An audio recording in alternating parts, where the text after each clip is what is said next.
qualité tout protocole observé.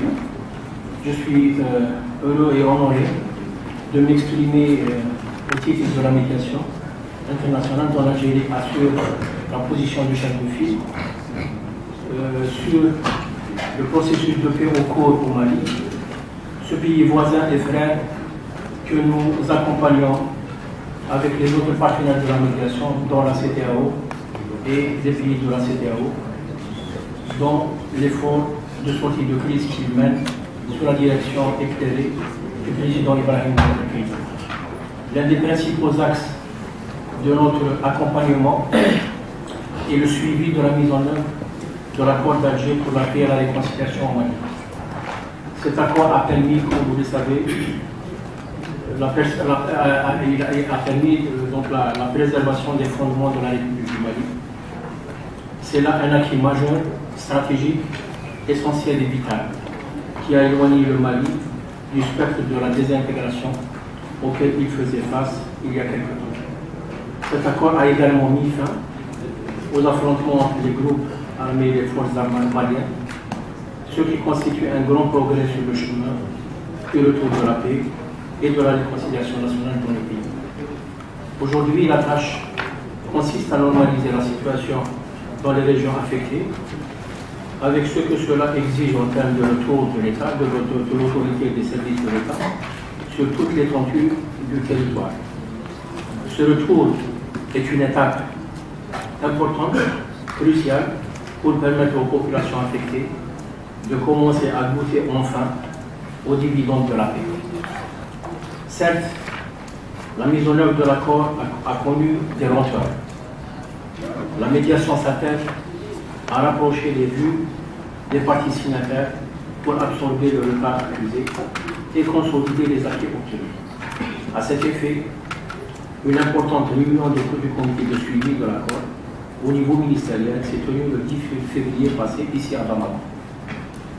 Nous nous félicitons des avancées d'ores et déjà enregistrées. Nous citons en exemple l'installation effective des autorités intérimaires à Kidal et la poursuite de l'opérationnalisation du MOC de Gao, malgré l'attaque terroriste sanglante qui a ciblé ce mécanisme en janvier dernier. Ces avancées viennent d'être consolidées par le lancement de la réforme constitutionnelle. Nous devons prendre en compte les dispositions de l'accord d'Alger et l'annonce des dates de la tenue de la conférence internationale qui aura la lourde tâche de sceller l'unité de la société malienne dans la diversité et la réconciliation. Honorables députés, distingués participants, la mise en œuvre de l'accord favorise le retour de la stabilité au Mali. Cela n'est pas bénéfique seulement aux Maliens, mais aussi à tous les peuples de la région. D'où l'importance de la poursuite de votre appui à l'accord. C'est l'occasion de rendre un hommage particulier au rôle essentiel que jouent les membres de l'Assemblée nationale malienne dans la fourniture de l'assise législative, juridique, nécessaire à une bonne et prompte mise en œuvre de l'accord. Comme vous le savez, le retour de la stabilité au Mali n'arrange pas les groupes terroristes et du crime organisé qui continuent à guetter le processus de paix pour l'entamer. Du fait de leurs agissements essentiellement, la situation sécuritaire reste inquiétante dans plusieurs régions du nord et du centre du pays, non sans répercussion sur les autres pays de la région et sur le rythme de la mise en œuvre de l'accord de manière générale. Les initiatives de réponse ne manquent pas, comme mentionné si bien dans la note de cadrage de cette session, mais la responsabilité première dans la lutte contre ce fléau repose sur l'État concerné en premier lieu.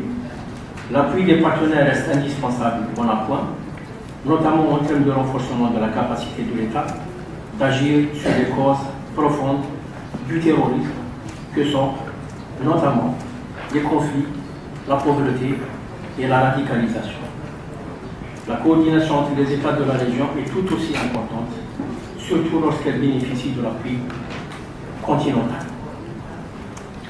La collaboration qui s'est développée entre l'Algérie et les pays membres de la CEDEAO, ainsi qu'avec la commission de la CEDEAO à l'occasion de cette médiation, traduit sans aucun doute la volonté de nos États de faire de l'espace sahélien une zone de paix, de sécurité, de stabilité, de développement et de prospérité partagée.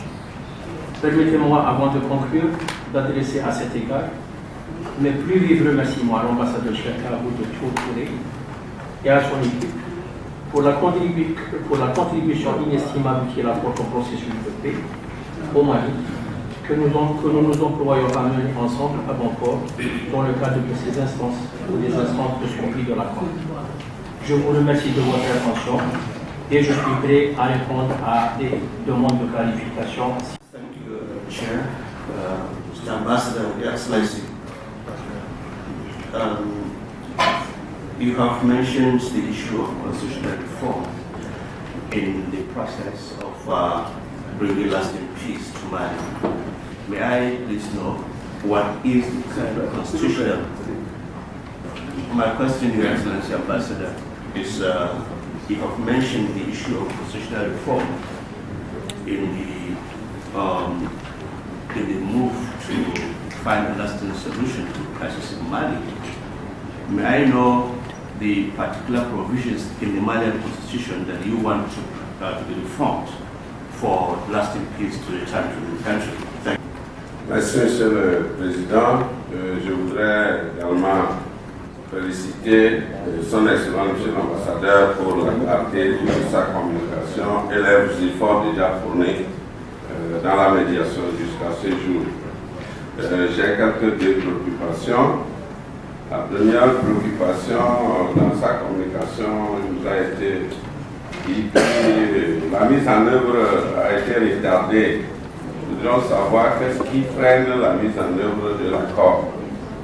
Ensuite, je voudrais également comprendre comment la médiation est-elle financée. Est-ce qu'elle a les moyens de sa politique? Et pour finir, quelles sont les difficultés que rencontre cette médiation et les perspectives pour accélérer la mise en œuvre de l'accord? Merci, Monsieur le Président. La réforme, elle vient d'être annoncée. Le processus est actuellement entre les mains de l'Assemblée nationale du Mali. Le président de la République l'a annoncé, il a soumis le projet.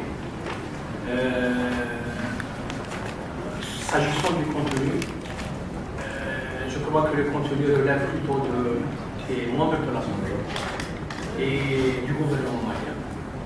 Nous, en tant que médiation, ce que nous suivons, c'est qu'il y a un certain nombre de dispositions dans l'accord qui pourraient exiger une réforme de la Constitution. Je vous donne juste un exemple concret pour ne pas aller dans le détail. La création, l'accord propose la création d'une deuxième chambre du Parlement. Je crois que actuellement la Constitution du Mali ne permet pas que cette disposition soit mise en œuvre. Donc, d'où l'importance de la réforme de la Constitution. Je m'arrête sur ça parce qu'il s'agit d'une question sincèrement qui relève des compétences des députés. Ils examinent le texte. C'est ce qu'on a eu comme information de l'extérieur. Pour ce qui est des retards de la mise en œuvre et les causes. Les causes, on peut imaginer plusieurs causes. Mais le plus important, c'est que ce n'est pas l'important, ce n'est pas le fait qu'on a dépassé les échéances. L'important, c'est de maintenir l'élan et de maintenir l'échéance vivante, quel que soit le temps qu'elle prendra pour sa mise en œuvre. C'est ça le plus important pour nous. Pour la médiation, l'accord a été signé. C'est un engagement solennel de la part des parties signataires. Pour le reste, la mise en œuvre dépend bien sûr de la conjoncture, du terrain. Il y a parfois il y a eu à un certain moment des affrontements, même d'ordre communautaire, qui ont retardé un peu la mise en œuvre de l'accord. Bref, il s'agit de facteurs que les parties signataires ne maîtrisent pas sur le terrain, qui fait que, bien sûr, l'accord accuse un certain retard. La deuxième cause, c'est la complexité même de la situation au Mali, de la crise en elle-même. La situation était tellement complexe en 2012 que, bien sûr, la négociation a été ardue, l'accord a été complexe et la mise en œuvre, bien sûr, de l'accord ne peut être que complexe. Le plus important, comme j'avais dit tout à l'heure, c'est que l'accord est là, les parties tiennent et s'attachent à sa mise en œuvre, et c'est ça le plus important. Toutes les dispositions seront intégralement mises en œuvre. Maintenant, et bien sûr, la médiation aide les parties justement à aplaner toutes les difficultés de l'environnement. Un autre facteur que j'ai mentionné, j'ai oublié de mentionner, c'est la situation sécuritaire et les groupes terroristes qui se déclarent opposés à l'accord. Et ça crée un environnement sécuritaire qui, bien sûr, qui retarde parfois la mise en œuvre des dispositions de l'accord. Sur la question du financement de la médiation, des activités de la médiation,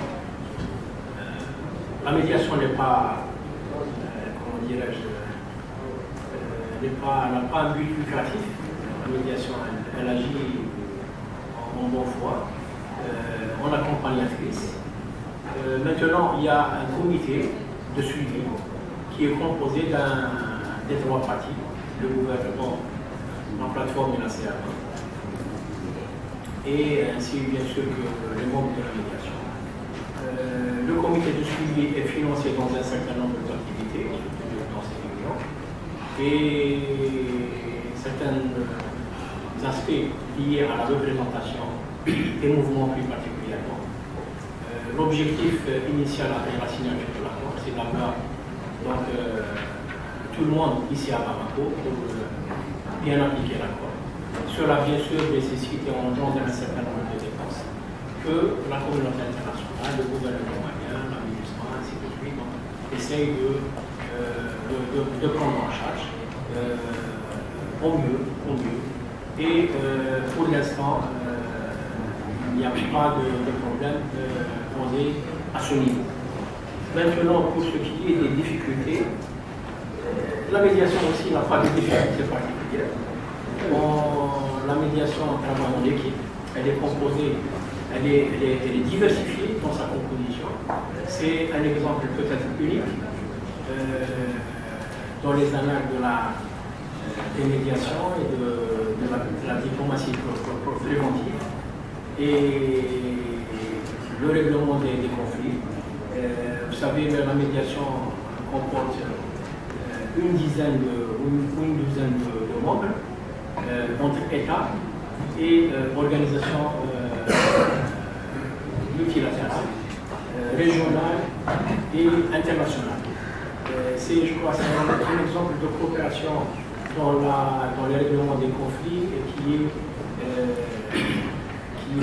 vraiment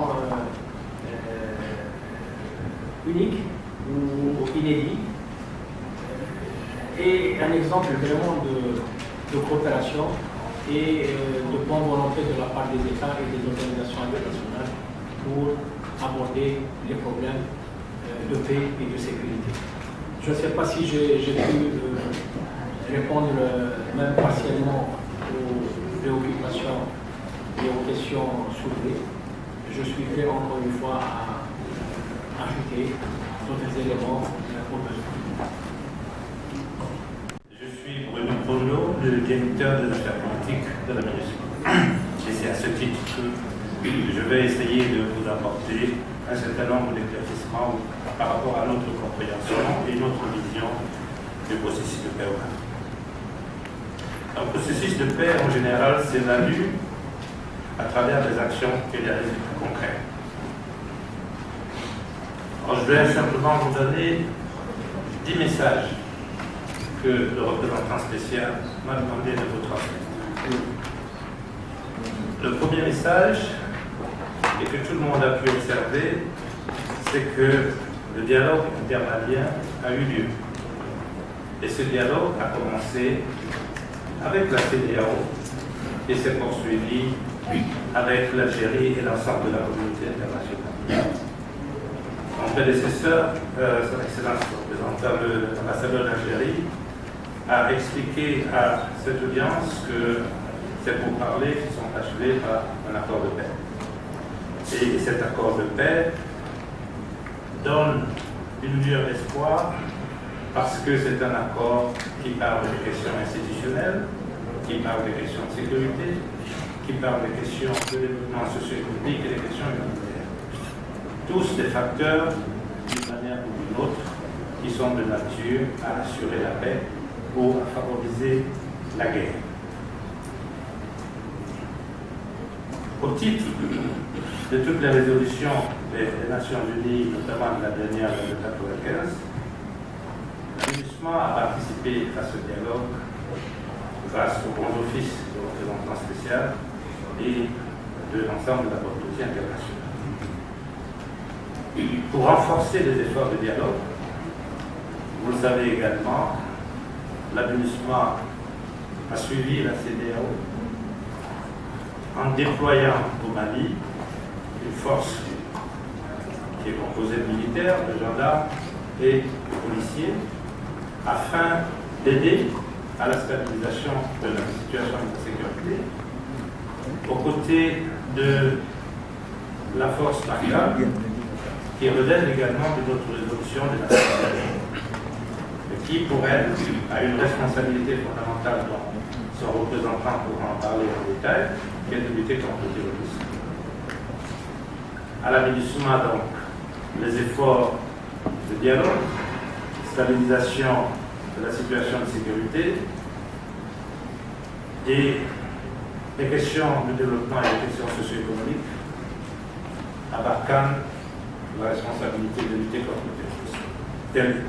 Telle est la division du travail au sein du Conseil de sécurité. Nous avons également constaté, et vous aussi, que les efforts de réconciliation sont en cours.